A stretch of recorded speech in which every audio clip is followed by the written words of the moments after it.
Hey, it's Craig. I just wanted to let you know that you can listen to Canadian History X early and ad-free on Amazon Music, included with Prime. Greetings and welcome to another episode of Canadian History X. This episode is sponsored by the town of Sundre. Today, I'm looking at the history of Sundre, a really cool community located in Alberta with a deep history that goes back over a century. As usual, when I look at town histories, I won't be going through a chronological look at the town, but rather, I'm going to be looking at various aspects of the town's history. So I hope you enjoy it. And of course, if you want to support the podcast, you can. Just go to patreon.com/CanadaEHX.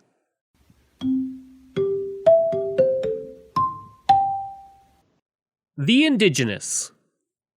For centuries, the land around Sundre would be used by the Stoney, the Tsuut'ina, Cree, and the Blackfoot as the 19th century began to dawn. As the years went on through that century, the Métis started to live in the area, becoming important pioneers whose families still live in the region to this day. The bison were the main reason for many of the Indigenous to move through the area, but the Red Deer River also provided a way to move quickly through the region while also providing a source of fresh water and fish for the Indigenous. In the summer, the Indigenous would come to the area to hunt deer, moose, and bison, while in the winter, they would often move into the mountains or farther south. In the community, there have been efforts to celebrate Indigenous history in the region.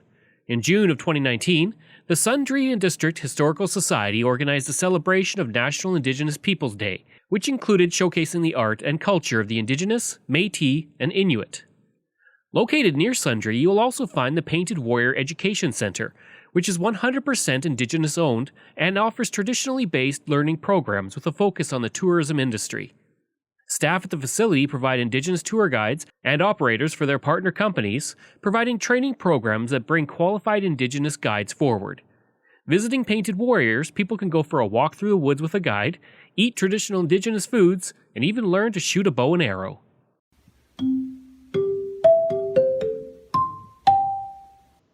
The founding of the community. One of the first Europeans to be in the area was legendary explorer David Thompson, who came to the area of future Sundre in the late 1700s during his explorations of the Canadian West. He is said to have described the area as prairie on the mountain. As with many places in the region of the province, settlers began to arrive in the area around the early 1900s. This was thanks to the Dominion land policy that offered free land to homesteaders. A settler only needed to request 160 acres for $10 and live on the land for 5 years initially in 1871, before that was lowered to 3 years a few years later. Through this system, 60 million acres were available, and people in what would one day be Sundre were happy to take advantage of this agreement. Eventually, the huge amount of affordable land would bring out enough people that there was a need for a postal service. Nels Hagen would be the first postmaster of the area beginning in 1906. Nels had initially immigrated out to the United States from Norway as a young man, and then settled in Canada. Arriving in the Sundre area, he bought land and the store owned by David McDougall, who was the son of George McDougall, who was a Methodist missionary that helped negotiate Treaty 6 and Treaty 7 between the Canadian government and the Indigenous tribes of the prairies. While Nels was the postmaster for the community, there was no community yet, or really a post office. The post office would officially be established on December 15, 1909, and the name of Sundre was given to it. That name comes from Sondre, Norway, which means south in Norwegian. Nels was described as a kind man who could turn a dollar from anything, and it was in his home that the Great West Lumber Company men would meet to discuss business, and the Sundre Women's Institute would be organized. The loft of his home also served as the first boarding house and hotel for the community. Among the first group of settlers to come to the area were Arthur Fletcher and William Nidri and their families. They had come north from Morley in 1894 in search of water and green pastures and settled on the land near David McDougall. They would set up the Spruce Grove Ranch, and Arthur and William would actually have a huge impact on the entire area. They were known to be publicly spirited citizens of Sundre, and they would organize the first school district in the area called Eagle Valley in 1904. Thanks to the work of these men, a bridge called Nidri Bridge would be built. That bridge would eventually come down after a heavy rain nearly destroyed it. Nidri would actually serve as the Justice of the Peace of the area from 1906 to 1921, the year that he died.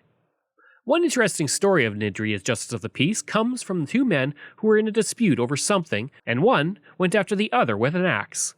A complaint was put forward and a charge of attempted murder was put in front of Nidri to assess. Nidri had his son head out on a horse to summon a fellow Justice of the Peace, Sidney de Baruthi, and he would assist in the case. Before the hearing, Nidri and de Baruthi sat in a room together discussing the case. They then heard that the defendant had entered a guilty plea, and they again went back to confer. A fine of $10 was imposed, and the defendant said he could not pay that amount as his crops were just maturing. The decision was made that once harvest was completed, the man would pay his fine. In 1910, a telephone line connected the community to the growing world of communication, with residents paying $30 for each installation of a phone, a decent amount for the time. One of the first places to be connected was the store of Nels Hagen. In 1919, a library was in the growing community, and a hotel was built, and Sundre was on its way. The Sundre East School would open in 1919 out of the Ralston House by Jesse McDowell, and the children of Sundre would attend the school until 1929, when the Sundre School would open. The Sundre East School would operate until 1940, when enrollment began to fall.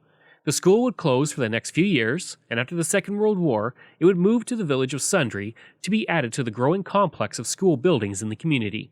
In 1929, a proper school was opened in Sundre itself, with Catherine Grant serving as the first teacher. Frank Lowe would teach there from 1935 to 1936, becoming the first male teacher at the school. Known for being a talented violinist and boxer, he was always happy to teach both to anyone who was interested. By the 1950s, Sundre was dealing with a boom thanks to the lumber and oil industry, helping it reach village status in 1950. Within 6 years, the community was a town, and had seen its population grow from 300 to over 1,000. Here's museum executive director Jamie Marr. Sundre's history is pretty unique because the town of Sundre itself didn't come into place until 1907 formally. Prior to that, though, a lot of the district areas were populated, and so when Hagen purchased the land, about 8,000 acres of land from McDougall, that's when he gave it the official name. So 1907 would be approximately the more formal founding of Sundre, but it was occupied by the McDougall family in the mid to late 1800s and ran mostly as a general store trading post.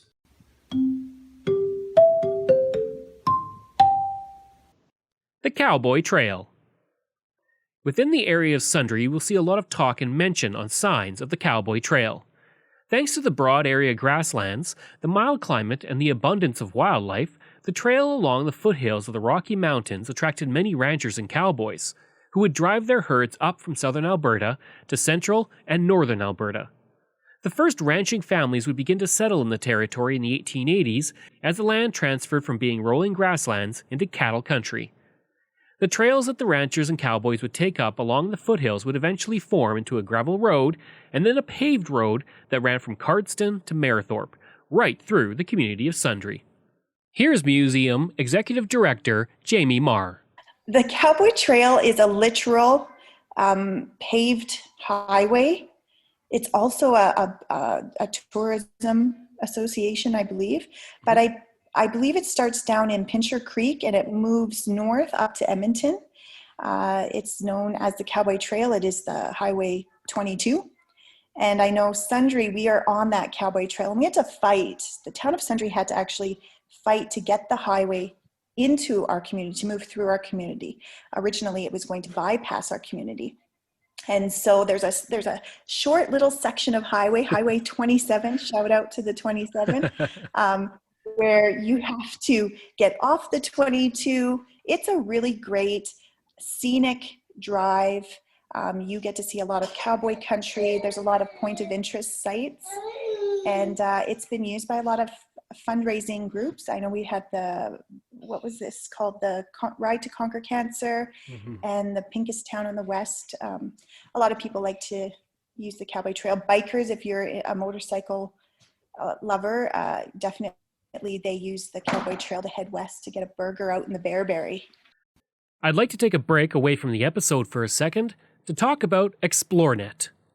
I spent most of my life living in rural areas in Canada, and I remember the days of dial-up internet and spotty high-speed service. For the past 3 years, I have been a customer of ExploreNet, and I can honestly say that it is the best rural internet I have ever had. My job as a podcaster means I spend a lot of time researching online, interviewing people over Zoom, and uploading content. Through it all, ExploreNet has provided me with excellent service. When I'm not working, I enjoy streaming content on several streaming platforms, and even doing some online gaming with a friend in Ontario. ExploreNet allows me to do all of that with ease. Right now, they offer up to 50 megabits per second on their new LTE network with unlimited data. Their service has only become faster and better since I first signed on. Today and beyond, ExploreNet is investing in building and upgrading the network at a rapid pace. ExploreNet is rural, and that is their route, and that is their focus. For more information about rural internet options in your area, go to explorenet.com or call 1-866-285-2253.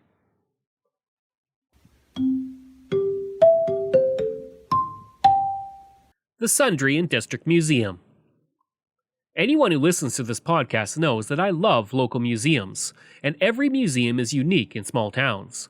In Sundre, you have the Sundre and District Museum, which allows you to learn about the people and things that made Sundre the community that it is today. On the 4-acre museum grounds, you will find a pioneer village that includes 8 heritage buildings that you can wander through and explore. The Pioneer Village was once the original Sundre Museum, but is now one of 3 exhibit spaces. Along with the 8 buildings, there is an area dedicated to farm machinery and implements, a tractor and wagon display, and a wonderful green space that is perfect for a nice picnic. The buildings on the property include a ranger station, a schoolhouse, a ferryman house, a trapper's cabin, a chapel, and more. The museum also features the Mural Project, which is an ongoing project that brings local artists in the museum together to depict the history of Sundre in collage form. Each 4-foot by 8-foot sheet is sponsored by someone or something in the community, and all show the history of the community from the arrival of the ranchers on the Cowboy Trail to the indigenous to the early settlers who called the community home. Another interesting project is the Fence Panel Project at the museum. The metal fence is being created by Ken Sandor of Sundre, and it allows interested families to purchase a section of fence and decide what they want on the panels when it comes to pictures and names. The fence is becoming an excellent look at the history of the community and the surrounding area, told by the families who have lived here for over the past century. Another very unique part of the museum is the fact that you can explore the world of wildlife. In this exhibit, you can see a large floor-to-ceiling landscape mural by a local artist that spans the room and provides a great environment to see the 170 animal mounts from around the world, including a life-sized replica elephant. The exhibit was donated by Chester Molchness, who grew up near Sundre and was an avid hunter who traveled around the world, hunting on every continent other than South Africa and Antarctica. It was Chester's wish to show his collection of trophy animals to the general public. Here's Museum Executive Director Jamie Marr. The museum is run by a volunteer nonprofit board.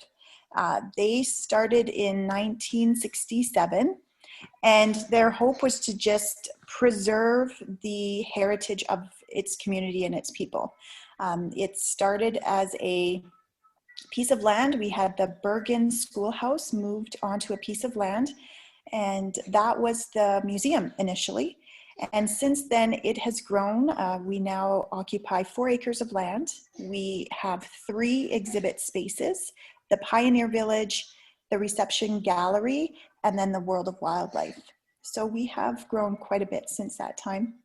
Expect the unexpected, actually. So because the museum has been run by a lot of volunteers, marketing hasn't really played a huge role in the museum life. So a lot of people aren't expecting what they get when they come here. So you're going to be greeted by a volunteer at the front desk. You will work your way around our reception gallery, and that we've got a bunch of permanent exhibits in there. We've recently just redone the space thanks to COVID-19.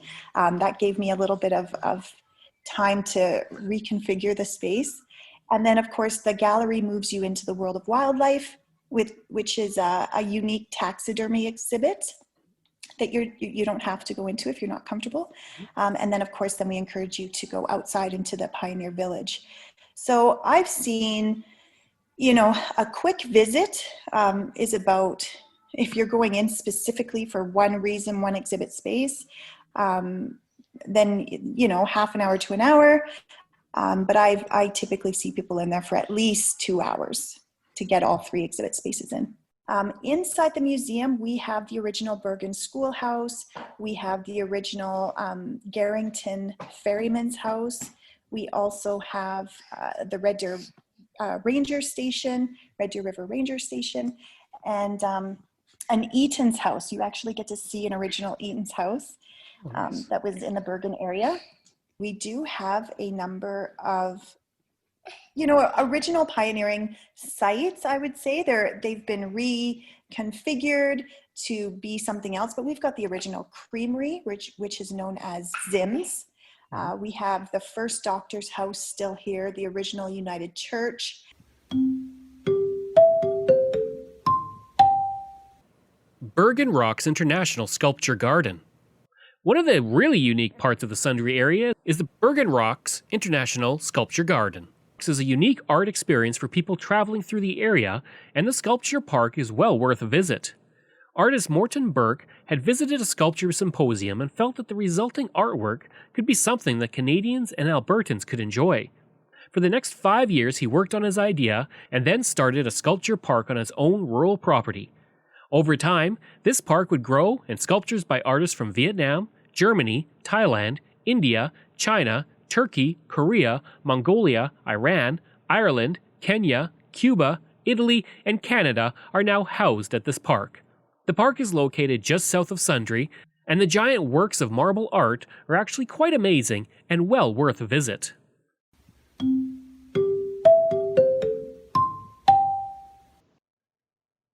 Myron Thompson.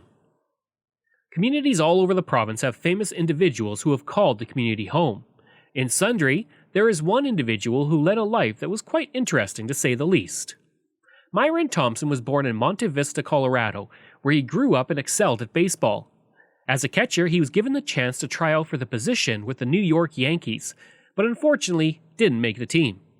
At the time, the Yankees had another catcher who was doing, a pretty good job, and his name was Yogi Berra. One interesting fact about Thompson is that he would meet President George W. Bush years later, and upon hearing about the tryout, Bush was able to guess what position Thompson had played just by looking at his hands. After serving in the U.S. Army from 1958 to 1960, he would move to Canada in 1968 and became a Canadian citizen in 1974. He would work as a teacher and high school principal and become the mayor of Sundre from 1974 to 1980. In 1993, he was elected to the House of Commons as a member of the Reform Party and was known to wear a cowboy hat to Parliament, and he lobbied unsuccessfully to wear it on the floor of the Commons. Thompson would serve until 2008 when he decided to step down from Parliament after the 2008 election, and Thompson would pass away on January 5, 2019 at the age of 82. The new health unit in the community will also have his name. Russ Greenwood. No episode about Sundre would be complete without talking about Russ Greenwood, one of the most unique individuals to ever call the community home. Russ was born to parents who came out west from Waterloo, Ontario at the turn of the century and settled in more in Alberta. Raising cattle and operating a butcher shop there, Russ was one child of 9, the third born, and would attend White Rose School near his home. Most of the boys of the family would go on to become ranchers and radio participants, but Russ would become the most well-known on the radio circuit for his abilities with animals of all sorts. Marie Noble described meeting Russ soon after her and her husband moved to Sundre. Sundre at the time had no sidewalks in the 1950s, and Noble would walk on the street where her footing was better. That was when she saw a man riding a horse with a coyote perched on its withers. That man was Russ Greenwood. Children in the 1950s also remember Russ and his ponies named Rabbit, Beaver, sometimes called Little Beaver, and Golden Laddie, along with his goat and his dog. And it's said they were all trained to do his bidding, as were his bison and steers. The Calgary Stampede certainly would not have been the same without Russ. His buffalo and Scottish Highland steer would feature in several Stampede parades and at the grandstand shows. His animals didn't just delight people in Calgary, but all over Alberta and the West, where he was often seen at parades and rodeos through the years. The Greenwood Community Gazebo in Sundre is named for him, as is the campground that it's situated in. Sundre features a diverse economy centered in forestry, oil and gas, the public sector, and tourism. Today, Sundre serves a trade area population of about 8,000 people in the foothills of Alberta, which swells to 12,000 during the summer months. It's a modernizing community replete with kilometers of hiking and biking trails, thousands of campsites, and opportunities for outdoor adventure. Sundre is set apart from the other communities in this area. Primarily geographically, we straddle the Red Deer River, and so we are part of Treaty 6 and Treaty 7 territories, which is a really unique position to be in as we continue to grow. We are not the popular kid on the block, so we are not part of that Calgary-Edmonton carriage trail. To get to Sundre, people had to disembark from the train. We're not a train community in the town of Olds, and then you had to come to us on foot, on horse, on carriage, or later through the car, the Model T. Mm-hmm. And it really was the West Country. It was unpopulated primarily, and it was a transient sort of missionary land, I guess. Mm-hmm. So we're unique in that we have about 15 different districts that we call our service area. Sundre, I feel like, would be Michael Baine's town. We are known for floods and fires. I think if you Google the town of Sundre, you will get UFO stories. I mean, we have it all here. Definitely our hunters have some amazing stories of the big trophies. Out by the Panther, we had the 1967, I believe there was a number 3 world record elk taken there. We had a gentleman that built a plane in his living room. Our rodeo. I mean, we have Sundre Pro Rodeo, which is 1 month older than the Calgary Stampede. And so, in order to get to that Calgary Stampede, you have to come through Sundre. And we have, the original rodeo grounds and the hospital grounds, the blacktop days when our first Center Street was paved. I hope you enjoyed that look at the history of Sundre, and if you did, please leave a rating and review. You can reach me at craig@canadaehx.ca. You can find hundreds of articles on Canada's history, as well as all my podcast episodes on my website, www.canadaehx.ca. And again, you can support the podcast by going through Patreon. Just go to patreon.com/CanadaEHX. Just like all of these wonderful patrons have. Aaron O'Hara, Robert Dunseith, Todd Casey, Catherine Roy, Luke S., Vic Hedges, J.P. Bear, Jason Hall, Phil Maynard, Spencer M., and Iris Gray. Thanks, and we'll see you again next time.